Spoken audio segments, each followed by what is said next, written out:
আসসালামু আলাইকুম সুপ্রিয় দর্শক মণ্ডলী।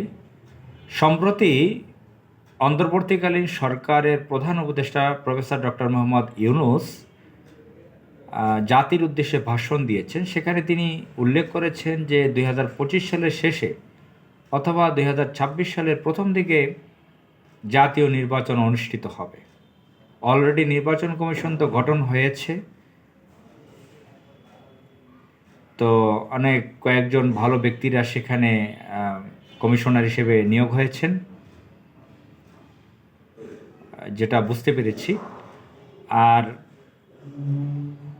এর পর দিন একদিন পরে বা 2 দিন পরে এই ইউনূস সরকার, প্রফেসর ডক্টর মোহাম্মদ ইউনূসের প্রধান উপদেষ্টার প্রেস সচিব, তিনি এক সাংবাদিকদের কাছে এক আলোচনায় তিনি বলেছেন আগামী 26 সালের জুলাই মাসে নির্বাচন হবে। 26 সালে জুন মাসে 26 সালের জুন মাসে। তাহলে প্রফেসর ডক্টর মোহাম্মদ ইউনূস যেটা বললেন 25 সালের শেষে অথবা 26 সালের প্রথমে। এখন 26 সাল তিনি কি অর্থ বছর বুঝিয়েছেন? প্রথম জুন মাসের আগ পর্যন্ত তো প্রথম বলা যায় সেই হিসাবে। প্রেস সচিব কি সেটা কি ধরেছেন? আমরা তো মনে করেছি যে জানুয়ারি ফেব্রুয়ারি চলে যাবে। 25 সালের শেষে না, ডিসেম্বর নভেম্বরে না হতে পারলে হবে জানুয়ারি ফেব্রুয়ারি। আবার জুন মাস সে সময় বৃষ্টির সিজন, সে সময় কীভাবে জাতীয় নির্বাচন হতে পারে 26 সালে? তাহলে কি তারা 27 সাল পর্যন্ত টেনে নিয়ে যাবেন অথবা 26 সালের শেষ দিক নিয়ে যাবেন? তো যাই হোক, বাংলাদেশে সংস্কারের যে কথা উঠেছে, সংস্কার যে অন্তর্বর্তীকালীন সরকার নিজেরাই আসলে ভালো শক্তিশালী টিম না। তারা যে কয়েকজন আছেন উপদেষ্টা, তার বড় অংশই হচ্ছে ভারতের এজেন্ডা পূরণে ব্যস্ত।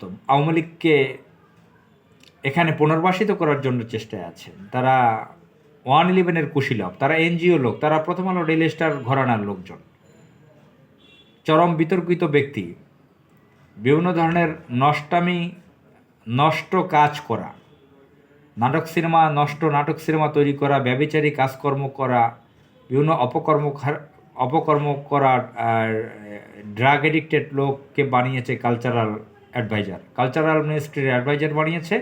একজন ড্রাগ এডিক্টেড ব্যক্তিকে নিজের স্ত্রীকে দিয়ে যে ব্যভিচার করিয়ে টাকা ইনকাম করে, নিজেও বিভিন্ন জায়গায় ব্যভিচারে লিপ্ত হয়েছে, এগুলো আলোচনায় আছে। চরম বিতর্কিত ব্যক্তি যে শাহবাগ হিসেবে পরিচিত, শেখ হাসিনার খুব কাছের লোক, তার স্ত্রী এবং সে, তাকে বানিয়েছে কালচারাল মিনিস্ট্রির অ্যাডভাইজার।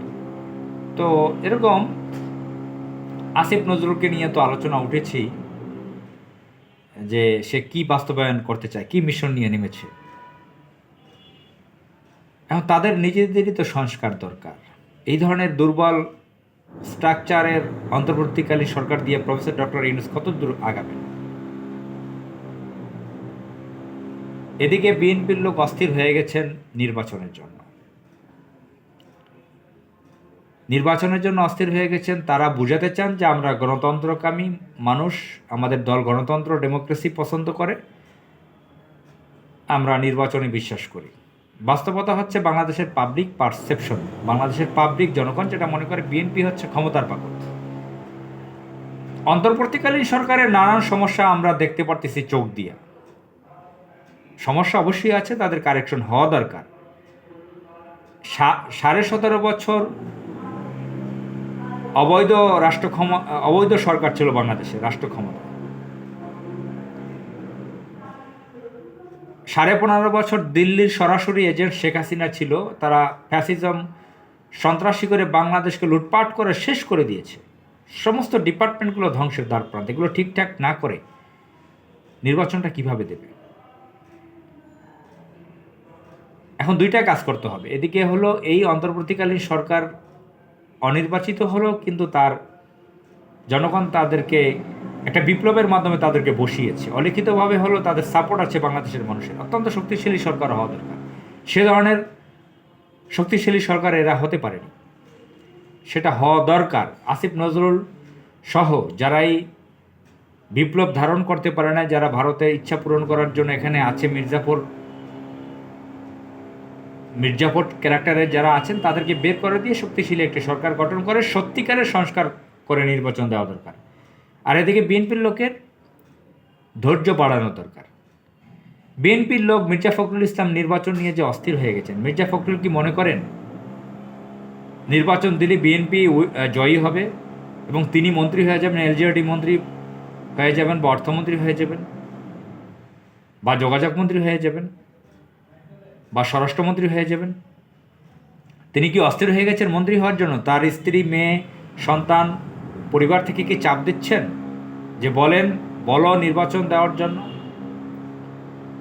বিএনপি নেতাকর্মীরা অস্থির হয়ে গেছেন ক্ষমতার পাগলের জন্য। বিএনপির এক একটা সংসদীয় আসনে 10 জন 20 জন লোক সংসদ সদস্য প্রার্থী হতে চায়, এমপি নির্বাচন করতে চায়। এদের বিভিন্ন গ্রুপে মারামারি অলরেডি চলতেছে, 144 দ্বারা জারি হচ্ছে, বিভিন্ন জায়গায় মারামারি কাটাকাটি চলতেছে। তাদের বিভিন্ন পদবি পেতে চায়, ক্ষমতা ব্যবহার করতে চায়, চাঁদাবাজি করতে চায়, টাকা ইনকাম করতে চায়, মন্ত্রী হতে চায়, উপদেষ্টা হতে চায়, আরও বিভিন্ন পদ পেতে চায়।